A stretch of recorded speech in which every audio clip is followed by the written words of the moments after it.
Sorry, Big D here. Doing all things World Cup final. Spain beating Argentina 1-0 in extra time, and controversy, red cards, plenty of saves, plenty of moments. But I'm here to break down everything. Spunky Surfing Sports, Driving to Top Productions, my Facebook page, Chillin' Schmeva. Also check us out on Twitch, the Big D 3300. Ugh. You know, World Cup finals involving Spain produce two things. One, Spain will win 1-0, and two, more than one, more than two, somebody on the other team gets sent off. And frankly, this is one of the ugliest World Cup finals in history, bar none. I mean, we've seen crazy World Cup finals, 4-2, 3-2.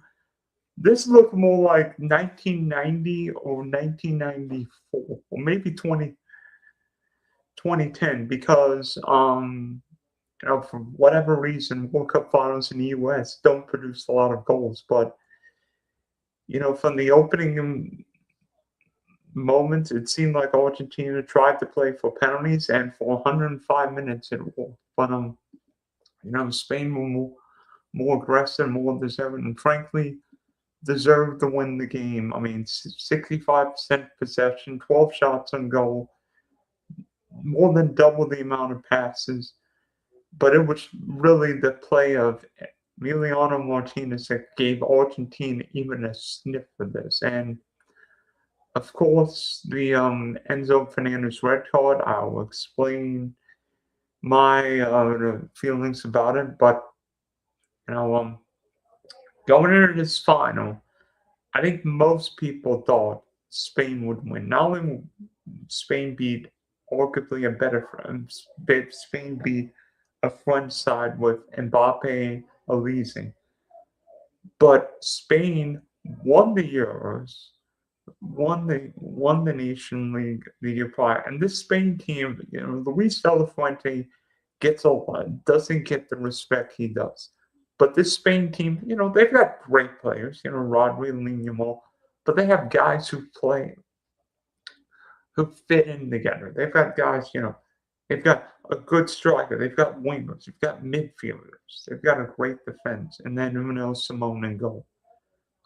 And I think with Spain today, we saw the total team effort. I mean, Simone didn't have to make a save, but he made a couple great sweeping moves. Kumiasi and Laporte shepherding the back line. Cucurella and Pedro Paul going forward.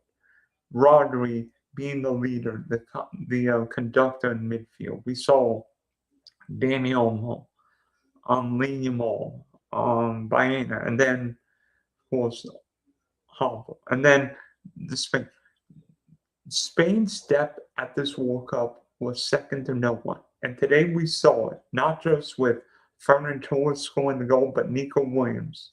If Nico Williams had been fully fit, he's probably starting. That's how good he is. Remember in the Euros 2 years ago. And of course, Mikel Merino, the super sub, not just for Arsenal, but for Spain. But frankly, enough for Spain. Argentina played one of the worst finals I can ever remember. I mean, if you look at the stats, 35% possession, 25 fouls, and really no big chances. Everybody's going to argue about the red card, but frankly, Argentina played more like England the second half on Wednesday night. It seemed like Argentina played for penalties. I mean, frankly, the first half, was really incident free. I think there was one. Yeah, Spain won. I know, Miguel. Spain won. Yeah, but Argentina really created a lot. I think there was one yellow card, and then Leandro Martinez, Manchester United center back, picked up a yellow, and then he picked up a knock, and then it seemed like Leonardo Scaloni tried bringing in fresh players. He brought on Ultimately. Then he brought on Paredes to stiffen up the midfield. He brought on for guys. But no matter what Argentina did, Argentina, Spain kept the foothold in the game despite Emiliano Martinez turning it into Tim Howard past Manuel Neuer, part Tim Howard, part Gigi Buffon, part Manuel Neuer. Argentina never came close, really, to threatening Spain. And that's to Spain's midfield. You know, what Rodri did, what Dani Olmo, what Fabian Ruiz, and of course, bringing in Pedri, the Barcelona midfielder. So, you know, the way Spain plays can frustrate teams. And I think we saw the true Argentina today. You know, we've seen Argentina scrap, claw, fight, and for whatever reason, referees have let Argentina do whatever. Today's Slam Village didn't let Argentina get away with whatever. Enzo. Speaking of Enzo Fernandez, in the I don't know what minute it was, the 81st, 82nd minute, Enzo picked up. To be honest with you, the Wolves kind of yellow card for dissent.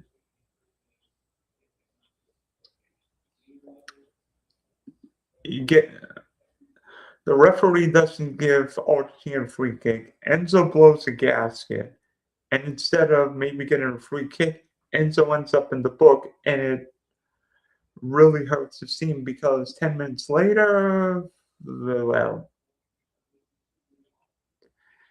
yeah, one of those moments. Enzo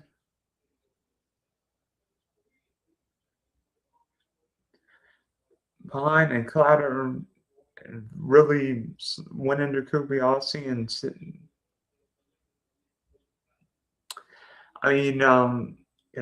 red cards in a World Cup are final, not common. Enzo ended up being the sixth man sent off in a World Cup final. Two Argentines in 1990, Marcel Desailly in 98, of course, Zidane in 2006, and I believe Johnny Heitinga in 2010. And the Enzo Fernandez red card is quite widely earned. He went in, ruptured blood, could have been a straight red for all we know, but no simulation. Enzo's thinking that Hukuwea said something to, I think it was Messi, but I'm not sure what happened there. But Enzo blew gasket, and then Argentina basically played extra time with 10 men, and we know what happened. But for Argentina to have 3 and out, 4 red cards in World Cup finals is, oh boy. And everybody, for whatever reason, could argue and complain about how Argentina got a lot of calls today. Well, Argentina had 1 and a guy sent off today. So, and, getting sent off in a World Cup final is the loneliest and most shameful walk in football. Because the World Cup is the biggest game in football. I even put in my podcast, my stream, video, biggest game in football. Billions of people will be watching this game, not just in Argentina, Spain, the US, but everywhere. And to get sent off is inexcusable. That referees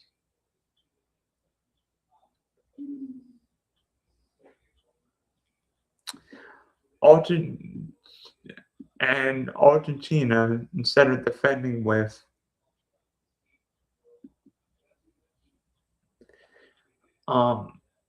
and Argentina, instead of defending with 11, defending with 10. Well, maybe Messi 9.5, but Messi might make up 2 or 3. And then literally extra time, still 0-0. And I'm like, is this going to be a replay of 94, which ended 0-0 in the Rose Bowl? But then right from the the second period of extra time, Spain kept forward. Nico Williams gets the ball off his hair and then passes it to Ferran Torres, who finally gets one past Emiliano Martinez. 1-0, and thinking Spain's going to end up winning. But then Argentina finally kept going. Messi finally got moments. I think late in extra time, Simone actually got a really good chance. Really good chance. Nico Williams does just enough, and Simone nearly makes a 1-1. I'm like, from nothing to penalties, because it sure looked like Argentina's strategy today was all about penalty shootout, and Spain would have been so nervous in that situation.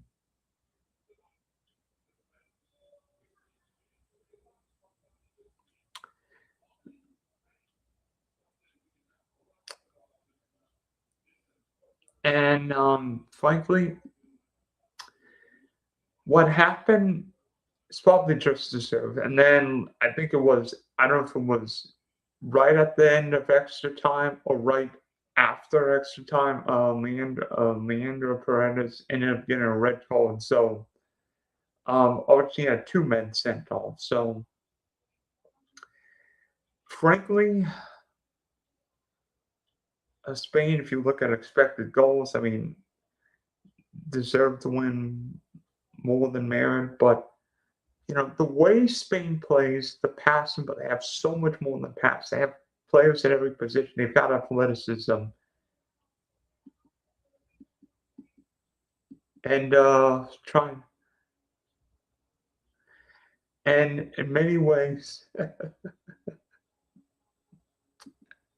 you know, I think they're actually handing out the trophy now. So does that mean President Trump's going to give Rodri the trophy? Might be.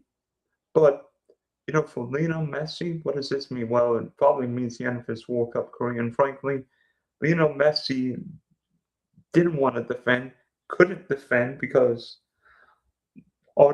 Spain didn't give Argentina the ball, unlike England. And Spain's midfield was far more adept at making Argentina defend.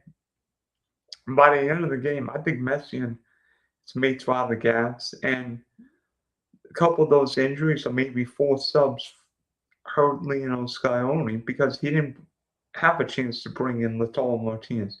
How useful would he have been in extra time? But enough about Argentina. When Spain won the World Cup, the World Cup Euros, or they won the World Cup 2010. I think it was 1-0. I think Johnny Heitinga or someone was sent off.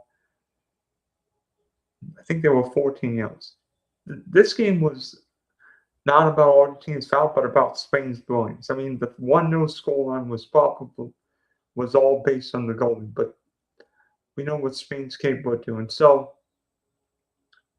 yeah, look at possession, shots on target, shots off target.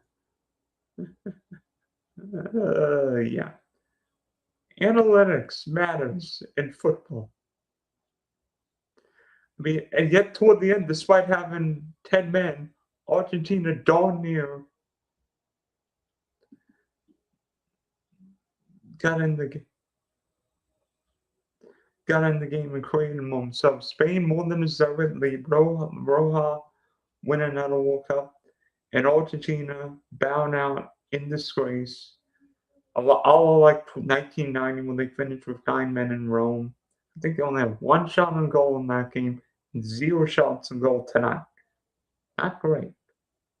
So, wanted to spend 10, 15 minutes talking about the final. This is the big D.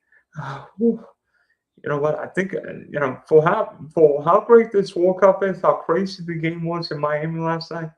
This final feels like a letdown. I feel like I've watched more of a boxing fight than a World Cup match. So, congratulations to Spain.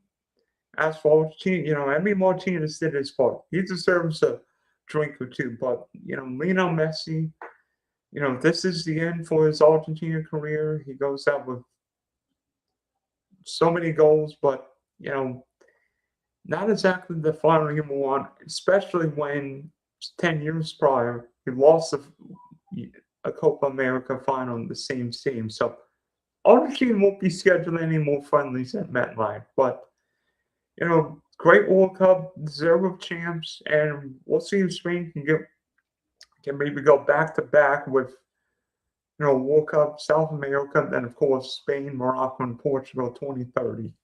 This is the Big D signing off for now.